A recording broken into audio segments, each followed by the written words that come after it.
இறைவனை தரிசித்து விட்டு வெளியிலே வரும் பொழுது அந்த கொடிமரத்திற்கு முன்னால் நமஸ்கரித்து விட்டு சிறிது நேரம் அமர்ந்து விட்டுத்தான் வர வேண்டும். எல்லா ஆலயங்களிலுமே எல்லா சந்நிதிகளிலுமே பார்த்தோம்னா அந்த கஜலட்சுமியினுடைய உருவம் என்பது அந்த இடத்திலே இருக்கும். அது எந்த கோவிலாக இருந்தாலும் சரி. இன்னைக்கு நம்ம என்ன பார்க்க போறோம் சொல்லி பார்த்தோம்னா, ஒரு நேயரினுடைய சந்தேகத்திற்கான விடையை தான் பார்க்க போகிறோம்.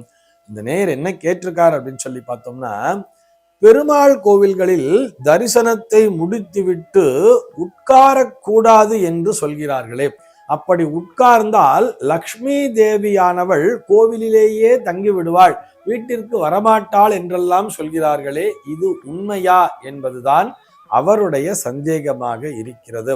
அவருக்கு நேரடியாக விடையளிக்க வேண்டும் என்று சொன்னால், இந்த கருத்தினில் அணு அளவும் உண்மை என்பது கிடையாது, சர்வ நிச்சயமாக கிடையாது.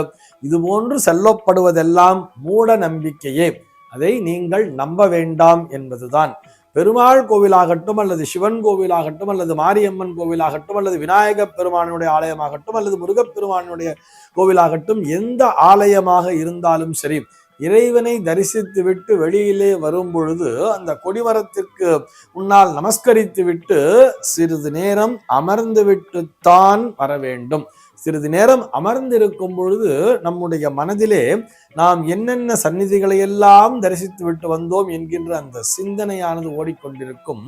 இதுபோக நாம் கொஞ்ச நேரம் இறைவனை பிரார்த்தனை செய்வதற்கு, இறைவா நீ இந்த நேரத்திலே எனக்கு இந்த தரிசனத்தை தந்திருக்கிறாய், மிகவும் மகிழ்ச்சி, ரொம்ப நல்ல தரிசனங்கிறது எனக்கு நீ கொடுத்திருக்க, இந்த சிந்தனையானது என்னுடைய மனதிலேயே எப்பொழுதும் இருக்க வேண்டும், உன்னை நான் தியானிக்கும் பொழுதெல்லாம் நீ என்னுடைய மனக்கண்ணின் முன்னால் வந்து நிற்க வேண்டும், என்னுடைய மனம் எப்பொழுதெல்லாம் சஞ்சலப்படுகிறதோ அப்பொழுது உன் திருவுருவமானது என்னுடைய கண்களுக்கு முன்னால் வந்து நிற்க வேண்டும் என்கின்ற அந்த பிரார்த்தனையை வைக்க வேண்டுமே தவிர, இந்த நேரத்தில் பிரார்த்தனை வைக்கிறதுக்காக தான் கொஞ்ச நேரம் உட்கார்ந்துருங்கோ அப்படின்னு சொல்றார். ஆலயத்தில் அமர்ந்திருக்கும் பொழுதும் அந்த ஆலயத்திலே நாம் கண்ட விஷயங்களை மனதிற்குள்ளாக பதிய வைப்பதற்கான ஒரு நேரமாக, நம்ம இப்பெல்லாம் இந்த பிராக்டிக்கலா சொல்லணும்னு சொன்னா ரெக்கார்ட் பண்றோம் இல்லையா, நம்ம ஏதோ ஒரு மெமரி கார்டை போட்டு ரெக்கார்ட் பண்றோம்னு சொன்னா அந்த மெமரி கார்டுல இருந்து டிரான்ஸ்ஃபர் பண்றோம் மெமரிக்கு அப்படிங்கிற மாதிரி, நம்ம உள்ளேயே இருக்கக்கூடிய சிபியுக்குள்ள டிரான்ஸ்ஃபர் பண்ற மாதிரி நம்முடைய மூளைக்குள்ளாக அத்தனை விஷயங்களையும் அந்த நேரத்திலே பதிவு செய்கிறோம் என்பதை புரிந்து கொள்ள வேண்டும். எந்த ஆலயமாக இருந்தாலும் சரி, நம்ம பிரதட்சணம் பண்ணிட்டு எல்லா சுவாமி சன்னதியும் தரிசனம் பண்ணிட்டு கொடிமரத்துக்கு முன்னாடி நமஸ்காரம் பண்ணிட்டு கொஞ்ச நேரம் உட்கார்ந்துட்டு தான் வரணும். அதிலே எந்த விதமான சந்தேகமும் இல்லை.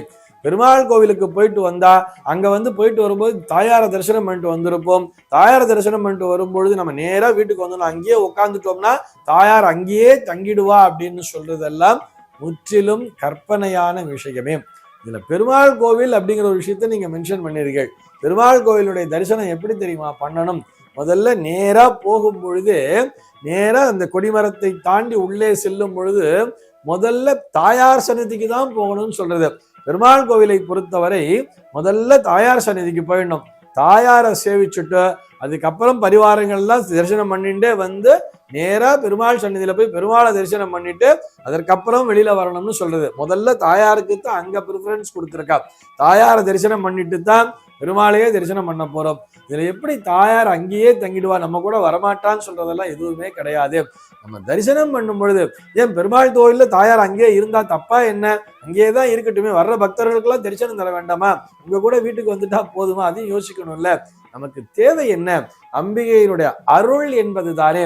அந்த அருளானது நிச்சயமாக நம்மிடத்திலே கிடைக்கும். நமக்குள்ளாக அந்த பேட்டரி சார்ஜ் அப்படின்னு இருக்கு இல்லையா, அது நிச்சயமாக சார்ஜ் ஏறி இருக்கும். அம்பிகையினுடைய அருட்பார்வை என்பது நம்மிடையே பட்டிருக்கிறது அல்லவா, நம் மீது பட்டிருக்கிறது. நிச்சயமாக அந்த எனர்ஜிங்கிறது நமக்குள்ளாக வந்து சேர்ந்திருக்கும். அது எப்படி அங்கேயே இறக்கி வச்சுட்டு வர்ற மாதிரி ஆகும்? இதெல்லாம் முற்றிலும் மூட நம்பிக்கை தானே, கொஞ்சமாச்சும் யோசிக்கணும் இல்லையா? இதே போல பெருமாள் கோவில்ல மட்டும் இல்ல, ஏன் சிவாலயத்துல கூட லட்சுமி வச்சிருப்பாளே. சிவாலயத்துல பார்த்தோம்னா நம்ம பிரதட்சணம் பண்ணும்போது கஜலட்சுமிக்குன்னு ஒரு சன்னதியே வச்சிருப்பா. அங்க லட்சுமியானவள் இருப்பாள் சிவாலயத்திலும் கூட அப்படிங்கிறதுக்காக சொல்றேன். எல்லா ஆலயங்கள்லையுமே பார்த்தோம்னா அந்த மூலஸ்தானம் என்று சொல்லப்படக்கூடிய அந்த கருவறைக்குள்ளாக நுழைவதற்கு முன்னால் பார்த்தோம்னா, மேல பார்த்தோம்னா, அதாவது கருவறைனா நான் கருவறைக்குள்ள சொல்லல, கருவறைக்கு முன்னாடி அர்த்த மண்டபம்ங்கிறது இருக்கும் இல்லையா, அந்த அர்த்த மண்டபத்துக்கு முன்னாடியே பார்த்தோம்னா கூட அந்த துவாரபாலகர்களை வைத்திருப்பார்கள். நம்ம துவாரபால்களை தாண்டி உள்ள போக பார்த்தோம்னா அங்கே கஜலட்சுமியினுடைய உருவமானது அந்த வாயிற்படியிலேயே பொறிக்கப்பட்டிருக்கும். எல்லா ஆலயங்களிலுமே எல்லா சந்நிதிகளிலுமே பார்த்தோம்னா அந்த கஜலட்சுமியினுடைய உருவம் என்பது அந்த இடத்திலே இருக்கும். அது எந்த கோவிலாக இருந்தாலும் சரி. சிவாலயங்களிலும் கூட பரிவார தேவதையாக லக்ஷ்மி தாயாரை வைத்திருப்பார்கள். ஆக எந்த ஆலயமாக இருந்தாலும் சரி, இது பெருமாள் கோவிலுக்கு போயிட்டு வந்தா கோவில்ல உட்காரக்கூடாதுன்னு சொல்றதெல்லாம் முற்றிலும் மூட நம்பிக்கை தான். எந்த ஆலயமாக இருந்தாலும் சரி, நம்ம ஆலயத்திற்கு போய் எல்லா தெய்வங்களையும் தரிசித்து விட்டு எல்லா சந்நிதிகளையும் தரிசித்து விட்டு இந்த கொடிமரத்திற்கிடையே நமஸ்காரத்தை பண்ணிட்டு, கொடிமரத்திற்கு முன்னால் சாஷ்டாங்கமா நமஸ்காரத்தை பண்ணிட்டு சிறிது நேரம் அமர்ந்திருந்து விட்டுத்தான் வர வேண்டும்.